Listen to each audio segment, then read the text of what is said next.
ওষুধটা খা। কি হলো? হাঁ কর, হাঁ কর বলছি। আমি আর ওষুধ খাবো না দিদি, আর ওষুধ খাবো না। কি হবে আমার ওষুধ খেয়ে? বোকা মেয়ে, ওষুধ না খেলে রোগ সারে? নিউমোনিয়া সারে না দিদি, সারে না, আমারও সারবে না। তুই জানিস তো দিদি, তুই তো জানিস। হ্যাঁ হ্যাঁ, সব জেনে বসে আছিস তুই। নিউমোনিয়ার কথা আজকাল ডাক্তাররা ভাবেই না। সারে না বলেই তো ভাবে না। এটা কোনো রোগই নয়, ডাক্তারবাবু ওষুধ দিয়েছেন, সেরে যাবে। আচ্ছা দিদি, আমি মরে গেলে তুই কি করবি? বাজে কথা আমি একদম শুনতে চাই না। তুই খুব একা হয়ে যাবি না রে দিদি। তোর পৃথিবীতে আর নিজের বলে কেউ থাকবে না, কেউ না। শুধু এই কথাটা কেন বারে বারে আমাকে শুনিয়ে কষ্ট দিস বলতো? জানিস তো এই পৃথিবীতে তুই আমার সব। মা বাবাকে অনেক ছোটবেলায় হারিয়েছি দিদি। সেই ছোটবেলায়, তখন আমার বয়স 5। সেই থেকে তুই আমাকে যেভাবে আগলে রেখে বড় করে তুলেছিস, তুই আমার দিদি দাদি, তুই আমার দিদি না, তুই আমার মা দিদি। ওষুধটা খেয়ে নে।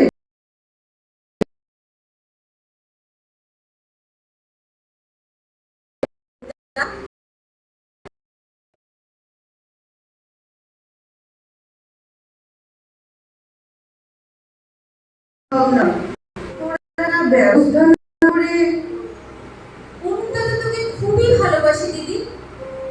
আমি মরে গেলে আবার বাজে কথা, আর একবার ওরকম কথা বলে আমি কিন্তু চলে যাব। কোনোদিনও আসবো না, কোনোদিনও না। তোর কষ্ট আমি আর সহ্য করতে পারি না দিদি, আমি তো সহ্য করতে পারি না। আমার আমার আমার কিসের কষ্ট? আমার কোনো কষ্ট নেই, কোনো যন্ত্রণা নেই, কোনো হাহাকার নেই। কোনো অভিযোগ নেই। স্কুলে হাড় ভাঙা পরিশ্রম, আর আমার আঁকার সাজ সরঞ্জাম জোগাড় করা, ছবি এক্সিবিশনে পাঠানো, রান্না করা, ওষুধ খাওয়ানো। এসব তো মেয়েদেরই কাজ বল। নিপা, ছোটবেলায় লেখাপড়া ছেড়ে ছবি আঁকতে ভালোবাসতিস তুই। কত যত্ন করে তোর ছোটবেলাকার ছবি আঁকিবুকি যে আমি তুলে রেখে দিয়েছি। সেদিন থেকেই ভেবেছিলাম বড় হলে তুই মস্ত ছবি আঁকিয়ে হবি। এই যে এই যে প্রসন্নতার কাছে আঁকা শিখছিস, খুব একটা নাম না করতে পারলেও দেখিস না লোকটা মস্ত এক পাগল। পাগল না হলে শিল্পী হওয়া যায়? যাকে যাকে অনেক বকবক করলাম, এবার নে তো, নে ওষুধটা খা।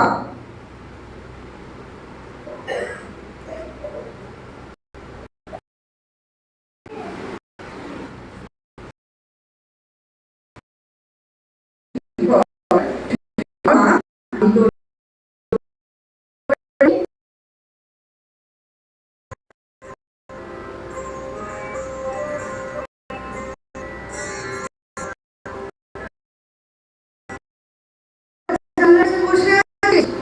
কয়েকদিন ধরে লক্ষ্য করছি জানলার ধারে বসে দেখিস বাইরে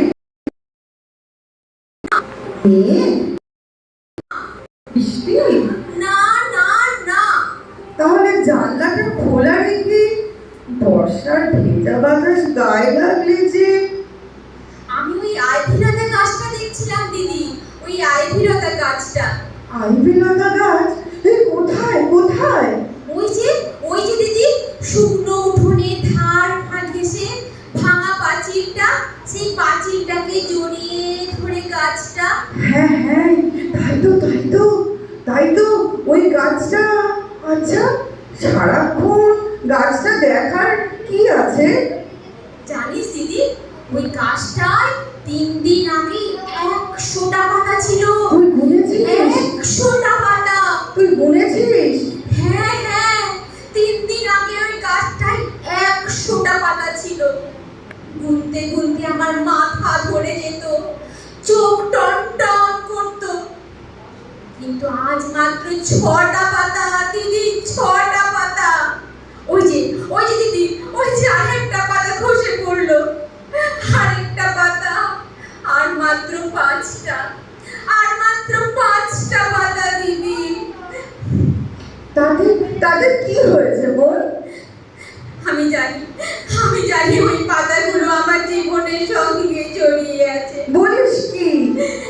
পাতাগুলো যেমন একটার পর একটা খসে পড়ছে, একটার পর একটা খসে পড়ছে, আমিও তেমনি একটু একটু করে শেষ পাতাটা যখন খসে পড়ে যাবে তখন আমিও চলে যাব দিদি, আমিও চলে যাব। সব সময় শুধু বাজে ভাবনা আর অদ্ভুত অদ্ভুত সব চিন্তা। ডাক্তারবাবু তোকে কাল কি বলেছেন দিদি, কি বলেছেন? আমি সব শুনেছি। কি বলেছেন ডাক্তারবাবু? কি শুনেছিস তুই? বল কি শুনেছিস? ডাক্তারবাবু বলছিলেন আমার জীবনের আশা খুবই কম। মোটেই তা বলেননি। ডাক্তারবাবু বলছিলেন মনের দিক থেকে তুই এত দুর্বল হয়ে গেছিস, এত ভেঙে পড়েছিস যে ওষুধে যত তাড়াতাড়ি কাজ হওয়ার কথা সেটা হচ্ছে না, তাই হয়তো একটু সময় লাগছে।